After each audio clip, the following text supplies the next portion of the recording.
Notre joie est teintée de crainte à cause de l'immensité et de l'ampleur de la tâche qui nous attend, tant les défis à relever sont encore grands dans les domaines spirituels et de la gouvernance de notre Église.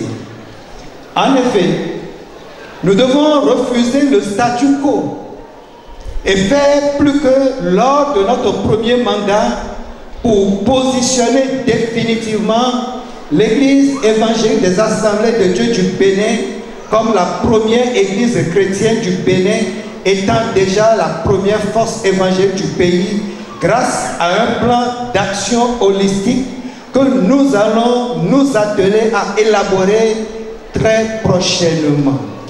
Mais en attendant l'avènement du document d'orientation et de prospective de l'Église à l'horizon 2045, dont le processus d'adoption sera largement participatif, je voudrais donner quelques aperçus de nos actions pour ce second mandat, pour ce qui me concerne.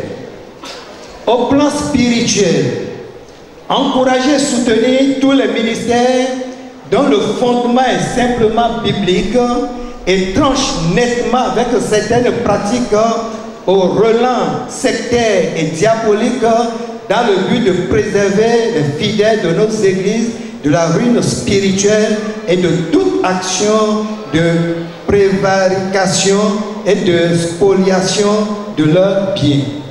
Les AD ont été créés sous l'instigateur du Saint-Esprit.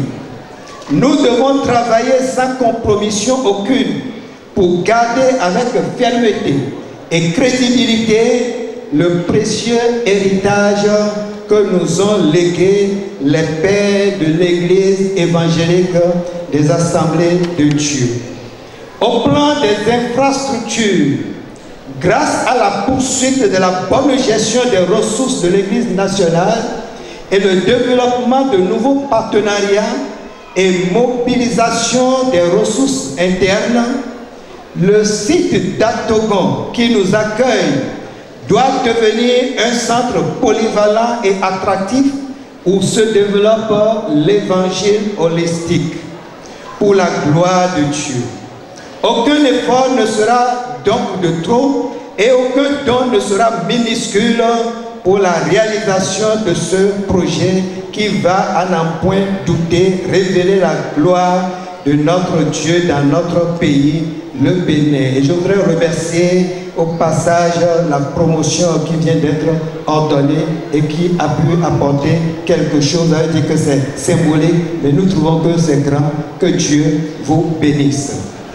Aussi, envisageons-nous de réaliser plusieurs autres grands projets, dont, entre autres, un projet de création de centres polytechniques et une ferme agro-pastorale dont les bases sont en train d'être posées et le processus de leur concrétisation avancé. Nous allons poursuivre la discussion pour réhabiliter le grand immeuble du siège et conclure un plan d'exploitation de ce joyau avec des structures de la place, Copec AD étant le premier partenaire que nous sommes en train d'intéresser à ce projet. Chers congressistes, serviteurs de Dieu et délégués des églises, nous ne pouvons plus rester longtemps insensibles au fait que des hommes de Dieu achèvent leur carrière sans sécurité sociale parce que le mécanisme de sécurité n'a pas été activé en leur faveur. Nous aurons à réfléchir sur les filets sociaux et sécuritaires en mettant en place pour le bonheur des appelés à plein temps et leurs familles. Nous devons penser à un mécanisme d'assurance maladie au sein de notre congrégation pour répondre aux besoins imprévus des hommes de Dieu et de tous nos membres qui seront en manque. Cette vision n'a pas pu être concrétisée lors de notre premier mandat. Nous reviendrons vers vous pour la réactiver. Tant ces avantages sont bénéfiques pour la communauté que nous constituons. Et si votre soutien ne nous fait pas défaut, nous comptons le mettre en place au cours de ce deuxième mandat. Au plan organisationnel et structurel, nous comptons relancer le débat en vue de la mise sur place du réseau de cadres et d'hommes d'affaires des Assemblées de Dieu du Bénin, un creuset inclusif débarrassé de tout clivage ethnique et régionaliste sur qui l'Église nationale peut compter pour aborder certains grands dossiers nationaux et internes de l'Église, et ce, à côté des départements associatifs sans compétition aucune ni conflit d'attribution. Une relecture des statuts et règlements intérieurs pourrait s'avérer à nouveau nécessaire pour être conforme aux réformes que nous sommes en train de faire au sein de l'Église. Chers anciens présidents, chers missionnaires, chers congressistes, la confiance que nous venons ainsi de nous renouveler est la manifestation évidente que le peuple de Dieu ne s'est pas trompé en 2019. L'heure est donc au refus du statu quo dans notre Église à tous les niveaux de ses démembrements, Église locale, session, région, département technique et associatif, œuvre sociale, Église nationale.